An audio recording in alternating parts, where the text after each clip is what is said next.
At this rate, UCF looks like they could be on their way towards an undefeated season.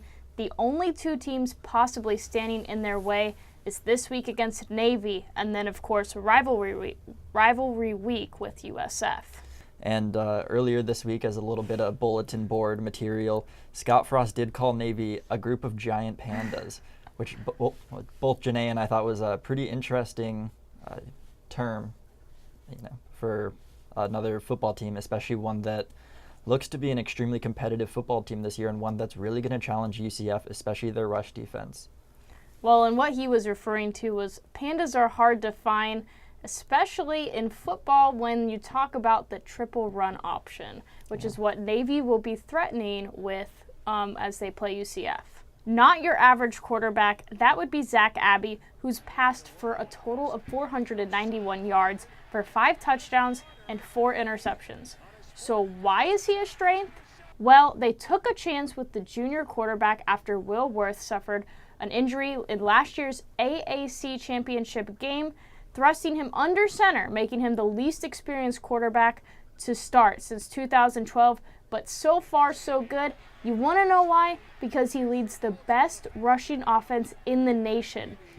They average 397 yards per game, and he leads it with just over 1,000 rushing yards and 12 touchdowns. That's more than the rest of the team combined.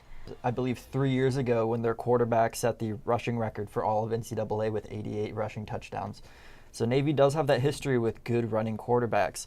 It'll be really interesting to see how this UCF front seven, which has been a huge strength for them all year, allowing just under 210 yards per game, holds up against that Navy rushing attack. Like you said earlier, this is by far the biggest and most athletic team that Navy has seen all year. Some of their really close games were, that Army game, which is a huge rivalry game, so I understand. But UCF poses a lot more threats, especially on the defensive side of the ball, that Army just can't compete with. They're 19th in the nation in rush defense, which is the top rush defense that Navy has faced all year by just over 50 spots. Something that'll be really interesting to look at. They also have the number 1 scoring offense in all of college football. They average just over 50 points per game. So this will definitely be a pretty high scoring affair between Navy and UCF.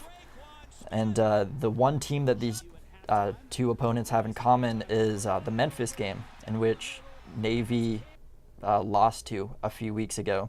And UCF crushed them 3 weeks ago, 40-13. UCF has been doing a great job this season, even though Hurricane Irma tried to put a damper on their season. Yeah, it was a little awkward towards the beginning of the season when they had those 2 unplanned bye weeks almost, even though they weren't practicing because they had to evacuate their campus. It was they've really bounced back pretty well.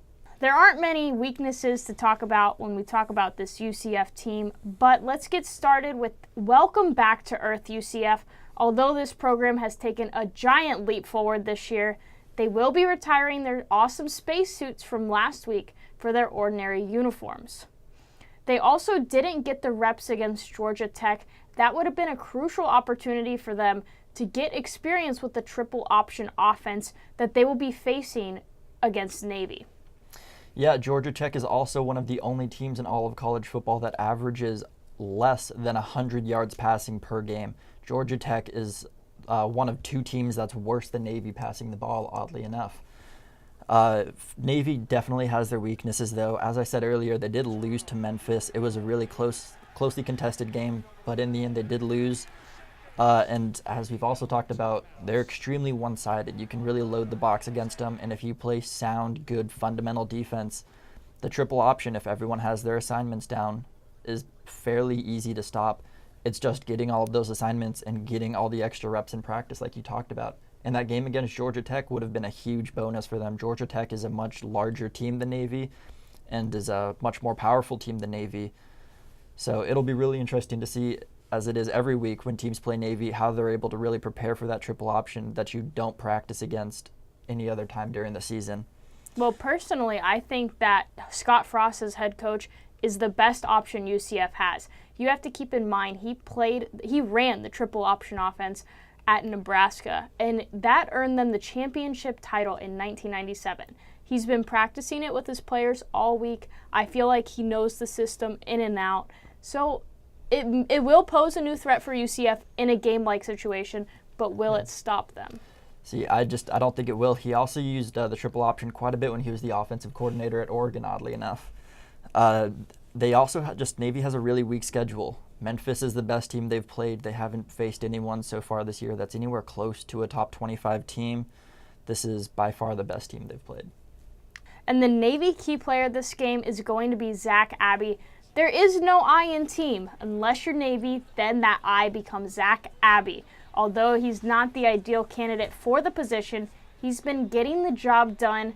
And if it's a good day, he gets a lot of credit. But if it's a bad day, it all falls on him. Yeah, and my key player is UCF quarterback Mackenzie Milton. In the last 2 weeks, he has just over 700 yards passing. He's completing over 70% of his passes. He has 15 touchdowns on the season, and he has quite a bit of escapability. He's only been sacked twice, and he has 286 rushing yards, which is really impressive. He's one of the least sacked and least hit quarterbacks in all of college football, which it'll be interesting. This Navy front seven has been able to apply some pressure to other teams. If they're able to do that against this UCF passing attack, they might be able to hinder him a little bit and knock him down from that 50-point average, but it'll be tough. If Navy gets on the board first, that might be a little bit of a setback for UCF, but at the end of the night, I see UCF winning this game. Yeah, I also see UCF winning. It is at Navy, which does boast well. Those fans, they're extremely passionate. They're all going to serve their country, and they're all a part of something much bigger than themselves, and I definitely appreciate that, and it's something that every team who goes into Navy has to really appreciate as a team. But they're just undermanned, undersized, and while they do have an amazing coach, you can only do so much when your recruits they're just not as good, not as big, not as strong, and they have to worry about a lot more than just football after school. And that's all for this week. Tune in next week and watch the rest of our episodes. I'm Griffin Parkrose. And I'm Janae Muchmore. Don't forget to follow us on social media at redtoend.com or like us on Facebook. You'll see a couple of our episodes for this week along the right-hand side of your screen. Have a great night.